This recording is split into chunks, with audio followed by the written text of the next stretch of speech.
Guys, welcome back to Electrical Car Repair Live. Thank you guys for watching and subscribing to the channel. Today will be super helpful video to any of you having a Chevy Silverado this generation here from year 2014 to year 2019. If you have one of those, if you need to find where the PTO fuse is located, this is the power take-off fuse. Stay with us, we'll explain where you can find it, where you can guys buy cheap parts, tools, fuses, relays at a good price, quick shipping, that way you do not waste money and time. Why it's always a good idea to test fuses and relays.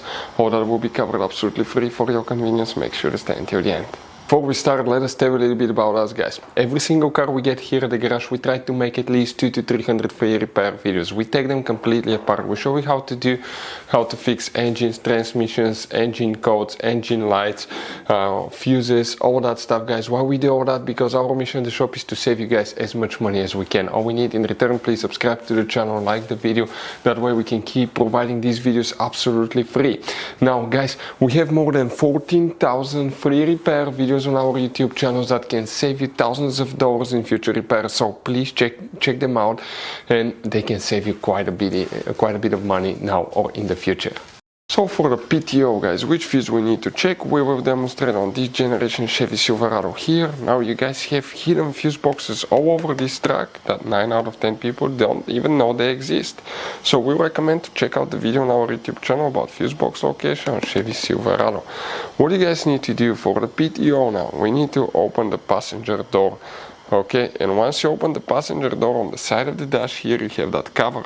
It's removable, just pull it out. Behind it you're going to find a fuse box with a layout like this one for 2014 through 16 models, and a layout like that for 2017 through 19. Before we continue, let's explain quickly, guys, why it's always a good idea to test fuses and relays. It is, guys, very important to test fuses and relays. On those fuses you cannot clearly see if they're burnt or not, especially you can see in the J-case fuses as well. And if you guys assume, okay, let's say you remove a fuse, you look at it and you assume, guys, that it's actually a good fuse, but it's actually a bad fuse. Sometimes you cannot clearly see that. What can easily happen, guys, at that point, you can put the bad fuse in and you start replacing parts and tools that you don't need to, so you lose your time, you lose your money to fix a problem that doesn't exist, when all we had to do is test the fuse and replace it. We'll put a link to a special video that will teach you how to test fuses, how to check relays very easily as well, guys. So check it out, it will be in the description of the video below. Now, guys, quick thing, if you need to buy fuses, relays, parts, tools at a good price, quick shipping, that way you do not waste money and time, guys, we're going to put the links in the description of the video below for your convenience. Please check it out, that way you do not waste money and time. So for the PTO, guys, which fuse we need to check? Just one fuse.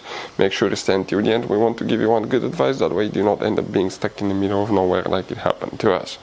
If we come right here, guys, if we zoom in a little bit, the fuse that we'll need to check is a very specific fuse, and it's known as fuse number 26. It's a double fuse, guys. If you need to buy one, we'll put the link in the description of the video below for your convenience. And 2017 through 19 will be, again, fuse number 26. It will be exactly the same fuse that you will need to check as well. Now, guys, you have all kind of different fuses and relays in that Chevy Silverado. You have different fuses, relays that could be really hard to find, especially if you're in the middle of nowhere.